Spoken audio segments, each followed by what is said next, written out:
അവൻ അറിയാത്ത ഒന്നിനെ അവൻ സ്നേഹിക്കുമോ? അവൻ സ്നേഹിക്കാത്ത ഒന്നിനെ അവൻ വിശ്വസിക്കുമോ? എവിടെയോ പറ്റിയ പരാജയം എന്ന് പറയുന്നത് പലപ്പോഴും കർത്താവിലേക്ക് മക്കളെ നയിക്കുന്നുവെന്ന് കരുതുന്ന നാം, പലപ്പോഴും അവനോട് വിശ്വാസ പ്രമാണം ചൊല്ലിച്ച് പഠിപ്പിക്കുന്ന നാം, ഇവന്റെ ഉള്ളിൽ ആരോടുള്ള വിശ്വാസമാണ് പ്രഖ്യാപിച്ചതെന്നും ആരോടാണ് ഇവൻ വിശ്വസിക്കുന്നവന് അറിയാമോ എന്നും ആ അറിയുന്നതിനെ ഇവൻ സ്നേഹിക്കുന്നുണ്ടോ എന്നും നാം തിരിച്ചറിയേണ്ടതാണ്. മക്കൾക്ക് അപ്രകാരമുള്ള ഒരു വിശ്വാസം ഉണ്ടാകണമെന്നുണ്ടെങ്കിൽ എവിടെ വിശ്വസിക്കാൻ നാം പറയുന്നുവോ അത് നമ്മുടെ സ്നേഹത്തിന്റെ കേന്ദ്രമായി കുഞ്ഞുങ്ങൾ കാണണം. എവിടെ എന്തിനെ നാം വിശ്വസിക്കാൻ പറയുന്നുവോ അത് നമ്മുടെ സ്നേഹത്തിന്റെ കേന്ദ്രമായി മക്കൾ തിരിച്ചറിയുമ്പോഴാണ് സ്നേഹിക്കുന്നതിൽ വിശ്വസിക്കാൻ മക്കൾ പഠിക്കുക, സ്നേഹിക്കുന്നതിനെ ആരാധിക്കാൻ നമ്മൾ പഠിക്കുക. സ്നേഹം ഉള്ളിലില്ലാതെ വിശ്വാസം പഠിക്കാൻ ശ്രമിക്കുമ്പോൾ കാലങ്ങൾ പിന്നിടുമ്പോൾ സ്നേഹവും നഷ്ടപ്പെടും, വിശ്വാസവും നഷ്ടപ്പെടും.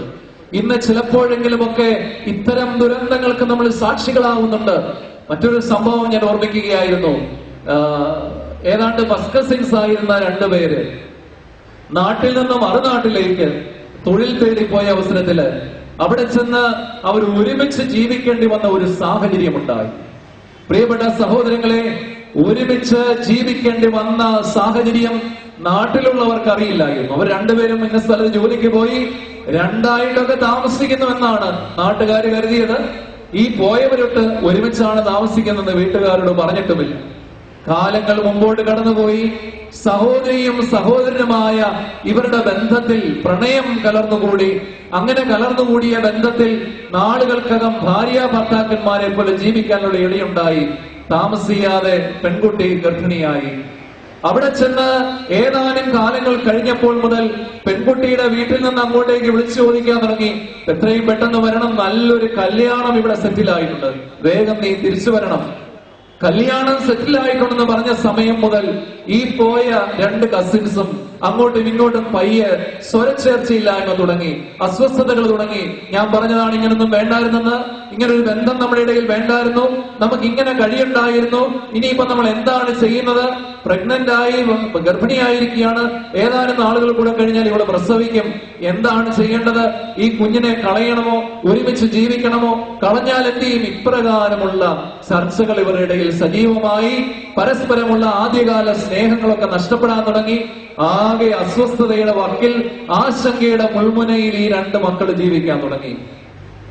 വീട്ടിൽ നിന്ന് നിർബന്ധം കൂടി, എത്രയും പെട്ടെന്ന് തിരിച്ചു വരണം, കല്യാണം ശരിയാക്കി, നീ വന്നേ ഒന്ന് കാണണം, നിന്നെ കല്യാണം കുറച്ച് കഴിഞ്ഞിട്ട് മതി, ഇപ്പൊ ഇത് കണ്ട് സെറ്റിലാക്കി ഉറപ്പിച്ചു പോണം, തിരിച്ചു വരിക. അങ്ങനെ നിർബന്ധിച്ചപ്പോൾ ഈ ചെറുക്കൻ അവിടെ നിന്ന് വിളിച്ചു പറഞ്ഞു, ഞങ്ങൾ രണ്ടുപേരോട് ഒരുമിച്ച് നാട്ടിലേക്ക് വന്നോളാം, ഏതാനും ദിവസങ്ങൾ കഴിയുമ്പോൾ ഞങ്ങൾ എത്തിക്കോളാം, ആരും ഇങ്ങോട്ട് നിർബന്ധിക്കുമൊന്നും വേണ്ട, കുറച്ച് ദിവസങ്ങൾ കഴിയുമ്പോൾ ഞങ്ങൾ അവിടെ വരും. ചെറുക്കൻ ദിവസമൊക്കെ പറഞ്ഞു. ഈ പറഞ്ഞ ദിവസങ്ങൾക്കുള്ളിൽ ഈ പെൺകുട്ടി പ്രസവിച്ചു. നാട്ടിലേക്ക് തിരിച്ചു വരണം. ആർക്കും അറിഞ്ഞുകൂടാ ഇവിടെ ഈ സത്യം. പ്രിയപ്പെട്ട സഹോദരങ്ങളെ, നമ്മുടെ ഈ മക്കൾ ചെയ്തത് എന്താണ്?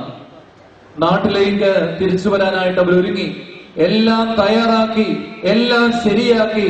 എന്നിട്ട് ഈ രണ്ട് മക്കള് ഒരുമിച്ച് ഇങ്ങോട്ട് പോരുന്നതിന്റെ തലേ ദിവസം അവരുടെ സ്ഥലത്തിറങ്ങി അങ്ങ് നടന്ന് ഇരുളിന്റെ മറവിലൂടെ നടന്നു പോയിട്ട് ഒരു വലിയ കുഴിയെടുത്തിട്ട് ജീവനോടെ ഈ കുഞ്ഞിനെ ആ കുഴിയിലേക്ക് ഇട്ട് അങ്ങ് മൂടി.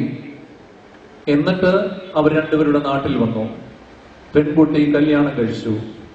പുരുഷൻ വിഷമിച്ച് അസ്വസ്ഥനായി പ്രയാസപ്പെട്ട് നടക്കുന്ന അവസരങ്ങളിൽ, ഒരിക്കല് വിഷമിച്ച് അസ്വസ്ഥനായി തല മുഴുവൻ ഭ്രാന്ത് കയറുന്ന പോലെ വന്ന ഒരു അവസരത്തില് ഓടി അണച്ച് എവിടെങ്കിലും അഭയം പ്രാപിക്കാൻ ഓടിയെത്തിയിട്ട് ഭയങ്കര സങ്കടത്തോടുകൂടെ വിഷമത്തോടുകൂടെ വലിയ വായിൽ കരഞ്ഞ് നിലവിളിച്ചുകൊണ്ട് ഈ ഒരു പ്രയാസം, വിഷമം ഇറക്കി വെക്കുകയാണ്. പ്രിയപ്പെട്ടവരെ, നമ്മുടെ വളർച്ചയിൽ കുടുംബത്തെ ധാർമ്മികതയുടെ കേന്ദ്രമായി കാണണമെന്നുണ്ടെങ്കിൽ കുടുംബം ചെയ്യേണ്ടത് എന്താണ്? അന്ധന് കാഴ്ചയും ബധിരന് കേൾവിയും അടിച്ചമർത്തപ്പെട്ടവന് സ്വാതന്ത്ര്യവും പ്രഖ്യാപിച്ച ഈശോ മിശിഹായുടെ മക്കളാണെങ്കിൽ, ആ പാത പിന്തുടരുന്നവരാണെങ്കിൽ, പ്രിയപ്പെട്ടവരെ, മാതാപിതാക്കള് ഈ അടിച്ചമർത്തപ്പെടലുകളിൽ നിന്ന്, ഈ ബന്ധനങ്ങളിൽ നിന്ന്, ഈ അന്ധതയിൽ നിന്ന് മക്കൾക്ക് മോചനം നൽകാൻ പ്രാപ്തിയുള്ളവരായി തീരണം. എങ്ങനെയാണ് ഈ പ്രാപ്തിയിലേക്ക് മനുഷ്യൻ വരിക? ഞാൻ നിങ്ങളോട് പറഞ്ഞു, ഈ പ്രാപ്തിയിലേക്ക് വരുവാനുള്ള ആദ്യ മാർഗം എന്ന് പറയുന്നത് മാതാപിതാക്കളെ നോക്കി പഠിക്കുന്ന മക്കളുണ്ട്. കേട്ട് പഠിക്കുന്നതിനേക്കാൾ ഉപരിയായിട്ട് കണ്ടു പഠിക്കുന്നവരാണ് മക്കളെങ്കിൽ നമ്മുടെ ജീവിതങ്ങളിൽ സംഭവിച്ചുകൊണ്ടിരിക്കുന്നതൊക്കെയാണ് നമ്മുടെ കുഞ്ഞുങ്ങൾ കണ്ടുപഠിക്കുന്നത്. പ്രവൃത്തിയിലില്ലാത്ത വിശ്വാസം നിർജീവമായ വിശ്വാസമാണെന്ന് യാക്കോബ് ശ്ലീഹ പഠിപ്പിക്കുന്നുണ്ടെങ്കിൽ, കുടുംബമേ, നിന്റെ പ്രവൃത്തിയിൽ നിന്റെ വിശ്വാസവും നിന്റെ വിശ്വാസത്തിൽ നിന്റെ പ്രവൃത്തിയും ഉണ്ടായിരിക്കണം. കുടുംബമേ, നിന്റെ പ്രവൃത്തിയിൽ നിന്റെ വിശ്വാസവും നിന്റെ വിശ്വാസത്തിൽ നിന്റെ പ്രവൃത്തിയും ഉണ്ടായിരിക്കണം എന്നുള്ളതാണ് ആദ്യത്തെ പാഠം. മാതാപിതാക്കള് മക്കളെ പഠിപ്പിക്കേണ്ട കൽപ്പന ഈശോ പഠിപ്പിച്ച കൽപ്പന തന്നെയാണ്. പൂർണ്ണ ഹൃദയത്തോടും പൂർണ്ണ മനസ്സോടും മുഴുവൻ ആത്മാവോടും കൂടെ തമ്പുരാനെ സ്നേഹിക്കുന്നതിന്റെ, പൂർണ്ണ മനസ്സോടും പൂർണ്ണ ഹൃദയത്തോടും മുഴുവൻ ആത്മാവോടും കൂടെ തമ്പുരാനെ സ്നേഹിക്കുന്നതിന്റെ സാക്ഷികളായി എന്ന് മാതാപിതാക്കൾ മാറുന്നുവോ അന്നാണ് കുടുംബത്തിൽ ധാർമ്മികതയുടെ അടിസ്ഥാനം ഉണ്ടാവുക. പ്രവൃത്തിയിലില്ലാത്ത വിശ്വാസം കൊണ്ട്, വെറുതെ വാക്കുകളിൽ പറയുന്ന വിശ്വാസം കൊണ്ട്, അധരങ്ങൾ വെറുതെ വിശ്വസിക്കുന്ന, അധരങ്ങൾ വെറുതെ പ്രസംഗിക്കുന്ന വിശ്വാസം കൊണ്ട് കുടുംബത്തിൽ ധാർമ്മികതയുടെ പ്രഭവസ്ഥാനമാക്കി മാറ്റുവാൻ പ്രിയപ്പെട്ടവരെ നമുക്ക് കഴിയത്തില്ല. അടുത്ത കാലങ്ങളിലൊക്കെ പ്രസംഗങ്ങളിൽ ഞാൻ എനിക്ക് കണ്ടുമുട്ടിയ ഒരു അനുഭവം പറയാറുണ്ട്. അടുത്ത കാലങ്ങളിൽ ഞാൻ ഒരിക്കല് ഒരു കടയുടെ വാതിക്കല്, എന്റെ വണ്ടിയിൽ കടയുടെ വാതിക്കൽ ഒരു കാര്യത്തിന് വേണ്ടി കിടക്കുമ്പോൾ അവിടെ ഒരാളെ നോക്കി ഇങ്ങനെ ഞാൻ നിൽക്കുകയാണ്.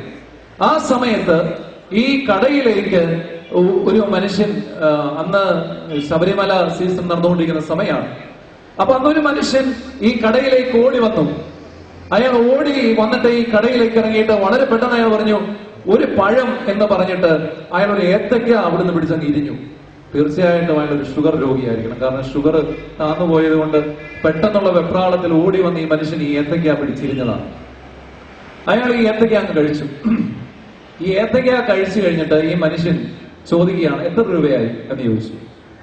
ഈ കടക്കാരൻ തിരുഹൃദയത്തിന്റെ രൂപത്തിന്റെ മുമ്പിൽ തിരിതെളിച്ചു വെച്ചിരിക്കുന്ന ഈ കടക്കാരൻ വളരെ പെട്ടെന്ന് ഈ സാധനം മേടിച്ച, ഈ ഏത്തയ്ക്ക മേടിച്ച ഈ മനുഷ്യനോട് പറയാണ്, 10 രൂപ എന്ന് പറഞ്ഞു. ഇയാൾ 10 രൂപ എടുത്ത് കൊടുക്കുന്നു. ഉടനെ വണ്ടിയിൽ കയറി ഇയാൾ പോയപ്പോ ഞാൻ എന്റെ വണ്ടിയിൽ നിറങ്ങിയിട്ട് ഈ കടക്കാരന്റെ അടുത്ത് എന്നൊരു ചോദ്യം ചോദിച്ചു. ഞാൻ ചോദിച്ചു, ഏത്തയ്ക്കായ്ക്ക് ഒരെണ്ണത്തിന് 10 രൂപയാണോ? അത് ചോദിക്കാൻ എനിക്ക് നല്ല കാരണമുണ്ട്. കാരണം എനിക്കറിയാം അന്ന് ഏത്തയ്ക്കായ്ക്ക് 1 കിലോയ്ക്ക് 22 രൂപയേ ഉള്ളൂ. ഞാൻ താമസിക്കുന്ന സ്ഥലത്ത് ഞങ്ങൾ ഏത്തയ്ക്ക മേടിച്ചതാണ്. 1 കിലോയ്ക്ക് 22 രൂപയേ ഉള്ളൂ. അപ്പോഴാണ് ഈ മനുഷ്യൻ 10 രൂപ മേടിച്ചിരിക്കുന്നത്. അപ്പൊ ഞാൻ ചോദിച്ചു, ഒരു ഏത്തയ്ക്കായ്ക്ക് 10 രൂപയാണോ എന്ന് ചോദിച്ചു.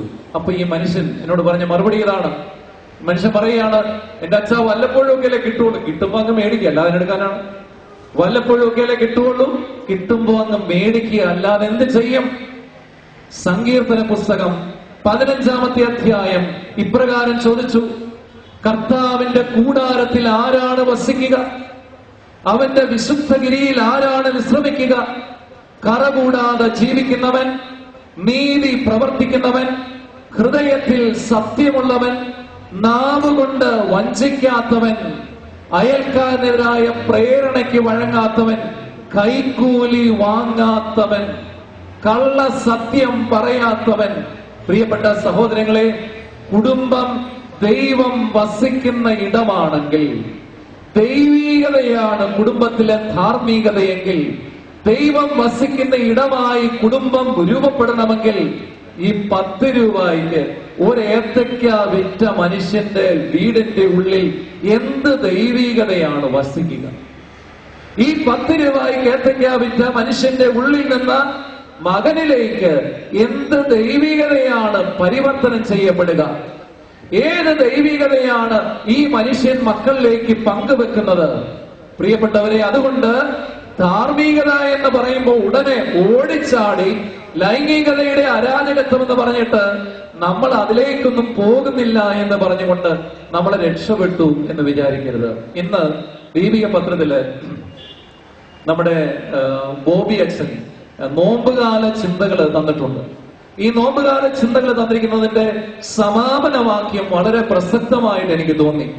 ആ സമാപന വാക്യത്തിൽ അദ്ദേഹം പറയുകയാണ്, 10 പ്രമാണങ്ങളിൽ ഏതാണ് നിങ്ങൾ ലംഘിക്കാത്തത്, അല്ലെ നിങ്ങളെ സംബന്ധിച്ചിടത്തോളം നിങ്ങൾ അതിനകത്ത് ഇല്ലാത്തത് എവിടാന്നൊക്കെ ചോദിച്ചു കഴിഞ്ഞാല് ഒരുപക്ഷെ ചാടി നമ്മൾ പറയാറുണ്ട്, ഞാൻ ആർക്കെതിരായും ഇന്ന് വരെ കള്ളസാക്ഷി ഒന്നും പറഞ്ഞിട്ടില്ല. കാരണം നമ്മൾ കോടതിയിൽ പോയി ഒരു കോടതിയിൽ കയറി നിന്ന് കള്ളസാക്ഷി ഒന്നും പറയേണ്ട ഗതികേട് നമുക്ക് ഉണ്ടായിട്ടില്ല, നമ്മൾ അതിന് പോയിട്ടില്ല എന്ന് ചിലപ്പോൾ നിങ്ങൾ പറയുമായിരിക്കും. എന്നാൽ നിങ്ങൾ ഓർമ്മിച്ചു കൊള്ളുക, എന്നിട്ട് അദ്ദേഹം സൂചിപ്പിക്കുകയാണ്, എന്നാൽ നിങ്ങൾ ഓർമ്മിച്ചു കൊള്ളുക, നിങ്ങൾ എവിടെയൊക്കെ കള്ളം പറയുകയും എവിടെയൊക്കെ സത്യത്തിൽ നിന്ന് വിരുദ്ധമായി നിൽക്കുകയും ചെയ്യുന്നുണ്ടോ അവിടെയൊക്കെ നിങ്ങൾ കള്ളസാക്ഷികൾ പറയുന്നവരാണ്. അതിനേക്കാൾ ഉപരിയായി മാതാപിതാക്കളെ എന്ന് സൂചിപ്പിച്ചുകൊണ്ട് അദ്ദേഹം ഇപ്രകാരം പറയാണ്, മക്കൾക്ക് ദൈവത്തെ കുറിച്ച് പറഞ്ഞു കൊടുക്കുമ്പോ പോലും കള്ളസാക്ഷ്യം നമ്മൾ പറയാറുണ്ട്. മക്കൾക്ക് ദൈവത്തെ കുറിച്ച് പറഞ്ഞു കൊടുക്കുമ്പോൾ പോലും കള്ളസാക്ഷ്യം നമുക്ക് പറയാറുണ്ട്. എന്താ കള്ളസാക്ഷ്യം അറിയാം? എന്റെ മോനെ ദൈവം സ്നേഹിക്കുന്നയാളാണ്, ഈ സ്നേഹം അനുഭവിച്ചിട്ടില്ലാത്ത അപ്പൻ അത് പറയുന്നത്. എന്റെ മോളെ ദൈവം സ്നേഹിക്കുന്ന അപ്പനാണ്, ദൈവം സ്നേഹിക്കുന്ന പിതാവാണ്, ഈ ദൈവസ്നേഹം അനുഭവിച്ചിട്ടില്ലാത്ത അമ്മയാണ് മകളോട് അത് പറയുക. എന്നിട്ട് അദ്ദേഹം സൂചിപ്പിക്കുകയാണ്, അങ്ങനെ പറയുമ്പോൾ പോലും അത് ഈ കൽപ്പനയുടെ അടിയിൽ വരുന്നതാണ്. നമ്മൾ അനുഭവിക്കാത്തത് ദൈവത്തെ കുറിച്ച് പോലും വിളിച്ചു പറയുമ്പോൾ, നമുക്ക് അനുഭവിക്കാൻ കഴിയാത്ത ഒരു കാര്യം സത്യമായി അടിവരയിട്ട് നമ്മൾ വിളിച്ചു പറയുമ്പോഴൊക്കെ ഈ പ്രമാണത്തിന്റെ പരിധിയിൽ അതുമൊക്കെ വരും എന്ന് അദ്ദേഹം സൂചിപ്പിക്കുകയുണ്ടായി. ഒരു കാര്യം കൂടെ ഞാൻ ഓർമ്മിക്കുകയായിരുന്നു പ്രിയപ്പെട്ടവരെ, നമ്മുടെ കുടുംബത്തെ ബാധിച്ചിരിക്കുന്ന ഇപ്രകാരമുള്ള ഈ അന്ധതകൾക്ക് പരിഹാരം കണ്ടെത്തുന്നതിന് മുമ്പ് ഈ ബാധിച്ചിരിക്കുന്ന അന്ധതയുടെ ഒരു കാരണം കൂടെ ഈ ധാർമ്മികതയുടെ അപഭ്രംശനത്തിൽ എത്തി നിൽക്കുന്നതിന്റെ അല്ലെങ്കിൽ അതിന്റെ തെളിവായി കാണുന്നതിന്റെ മറ്റൊരു സൂചന കൂടെ ഞാൻ തരികയായിരുന്നു. നമുക്കറിയാം, കേരളം കുടിയുടെ ലോകമായിട്ട് എല്ലായിടും അറിയപ്പെടുകയാണ്. മുഴുവനും ഈ കുടി ഭ്രാന്ത് ബാധിച്ചിരിക്കുകയാണെന്ന് എല്ലാവരും പറയുന്നുണ്ട്. നമുക്കറിയാതെ എല്ലായിടത്തും കുടിയുടെ ഭ്രാന്ത് ബാധിച്ചിരിക്കുകയാണെന്ന് നമുക്കറിയാം. പത്രം എടുത്ത് നോക്കിയാൽ എല്ലാ ദിവസവും കൊലപാതകം കുടിയുടെ മിച്ചമായിട്ട് ഉണ്ടാകുന്നത് നമ്മൾ കാണുന്നുണ്ട്. ഈ കുടിയുടെ ഭ്രാന്ത് പിടിച്ചിരിക്കുന്നിടത്ത് ഓർമ്മിക്കണം, ഇവിടെ ഇരിക്കുന്ന അപ്പന്മാർ ആരെങ്കിലും ഒരാളെ ഞാൻ ഓർക്കുന്നുണ്ട്. ഒരുപക്ഷെ അപ്പൻ ഇവിടെ ചിലപ്പോൾ ഉണ്ടാകും. ആ അപ്പൻ എന്നെ ഇന്ന് രാവിലെ വിളിച്ചൊരു അപ്പൻ തന്റെ മകളുടെ ഒരു കാര്യത്തെ കുറിച്ച് സംസാരിക്കുകയുണ്ടായി. ആരോ ഒരാളെ ശല്യപ്പെടുത്തുന്നതിനെ കുറിച്ച് പറയുകയുണ്ടായി. നമ്മളൊക്കെ ജീവിതത്തിൽ നമ്മുടെ മക്കളെ ആരെങ്കിലും ശല്യപ്പെടുത്തിയാൽ പെട്ടെന്ന് കൊടുവാളും എടുത്തുകൊണ്ട് ഇറങ്ങാൻ എന്തൊരു ഉത്സുകതയുള്ള മനുഷ്യരാണ്. നമ്മുടെ മക്കളെ ആരെങ്കിലും എന്തെങ്കിലും പറഞ്ഞാൽ അത് സഭ്യതയ്ക്കെതിരാണെന്നും അത് ധാർമ്മികതയ്ക്കെതിരാണെന്നും അത് അവരുടെ അവകാശങ്ങളെ ലംഘിച്ചതാണെന്നും പറഞ്ഞുകൊണ്ട് ഉടനെ നമ്മൾ ഓടി ഇറങ്ങി ചാടി പുറപ്പെടുന്നത്. അത് നേരാണ്, ചെയ്യുന്നതാണ് നമ്മൾ. നമ്മുടെ മക്കളോടുള്ള സ്നേഹത്തെ പ്രതി അതിന്റെ തീഷ്ണതയെ പ്രതിയാണ് നമ്മൾ അതൊക്കെ ചെയ്യുക. എന്റെ സഹോദരങ്ങളെ, ഈ കുടിക്കുന്ന അപ്പൻ നല്ലപോലെ കുടിച്ചിട്ട് ഈ 4 കാലിൽ ഇഴഞ്ഞ് വീട്ടിൽ വന്ന് കയറിയിട്ട് സ്വന്തം ഉടുതുണി മക്കളുടെ മുമ്പിൽ വെച്ച് അഴിഞ്ഞു വീഴുമ്പോൾ ഈ നഗ്നത പ്രായപൂർത്തിയായ മക്കളുടെ മുമ്പിൽ അനാവൃതമാക്കുമ്പോൾ ഈ അധാർമികതയ്ക്ക് ഉത്തരം എവിടുന്നാണ് പോയി തേടേണ്ടത്? എല്ലാ ദിവസവും വീടിന്റെ അകത്തേക്ക് ഇപ്രകാരം അഴിഞ്ഞാടി എത്തുന്ന ഒരവസരത്തില്, നാക്ക് കുഴഞ്ഞ് വർത്തമാനം പറയുന്ന ഒരു അവസരത്തില് വളരെ മോശമായ പദപ്രയോഗങ്ങൾ വീടിന്റെ ഉള്ളിൽ നടത്തുമ്പോൾ ആ സംഭവിക്കുന്ന അധാർമികതയ്ക്ക് എവിടെയാണ് നമ്മൾ ഉത്തരം പറയുക? അതുകൊണ്ട് കുടുംബജീവിതത്തിൽ ബാധിച്ചിരിക്കുന്ന അന്ധതകൾ നീക്കം ചെയ്യണമെന്നുണ്ടെങ്കിൽ, കുടുംബജീവിതത്തിൽ ബാധിച്ചിരിക്കുന്ന അടിച്ചമർത്തലുകളിൽ നിന്ന് സ്വാതന്ത്ര്യം ഉണ്ടാവണമെന്നുണ്ടെങ്കിൽ, കർത്താവിന് സ്വീകാര്യമായ വത്സരമായി കുടുംബം മാറണമെന്നുണ്ടെങ്കിൽ, ദൈവത്തിന്റെ കൂടാരമായ കുടുംബത്തിൽ എന്ത് മാറ്റമാണ് സംഭവിക്കേണ്ടത്? എന്ത് മാറ്റമാണ് സംഭവിക്കേണ്ടത്? ഈ മാറ്റത്തിന് സാധാരണഗതിയിൽ ശരീരത്തിന് ഒരു അസുഖം ഉണ്ടാവുകയാണെങ്കിൽ നമ്മൾ ഉടനെ ഓടി അടുത്തുള്ള ആശുപത്രിയിൽ പോകും. അടുത്തുള്ള ആശുപത്രിക്കാർക്ക് അത് താങ്ങാൻ മേലാത്താണെങ്കിൽ അവരെന്ത് പറയും? അതിന്റെ അടുത്ത വലിയ ആശുപത്രിയിലേക്ക് പോകാൻ പറയും. അവിടെയും താങ്ങാൻ മേലാത്താണ് അവർ പറയും എറണാകുളത്തേക്ക് പോയിക്കൊള്ളൂ, അവിടെ ചെന്ന് അവിടുത്തെ വലിയ ആശുപത്രിയിൽ കൊണ്ടുപോയി കാണിക്കാനായിട്ട് പറയും. ഇനിയും ചിലര് അതിൽ കൂടുതൽ പൈസയൊക്കെ ഉള്ളവർ ചിലപ്പോൾ ഇവിടുന്ന് വിദേശ രാജ്യങ്ങളിലേക്ക് പോയി ചികിത്സിക്കും. എന്നാൽ ആത്മാവിനെ ബാധിച്ചിരിക്കുന്ന അന്ധത ചികിത്സിക്കാൻ മനുഷ്യൻ എവിടെ പോണം? അതിന് വിദേശത്തേക്ക് മനുഷ്യൻ ഓടണോ? അതിന് വലിയ ക്ലിനിക്ക് നേടി മനുഷ്യൻ ഓടണോ? വലിയ ആശുപത്രിയിലേക്ക് മനുഷ്യൻ ഓടണോ? എവിടേക്കാണ് ആത്മാവിന്റെ അന്ധത നീക്കുവാനായിട്ട് മനുഷ്യൻ പോകണം? അധാർമികത സമം അന്ധതയാണ്.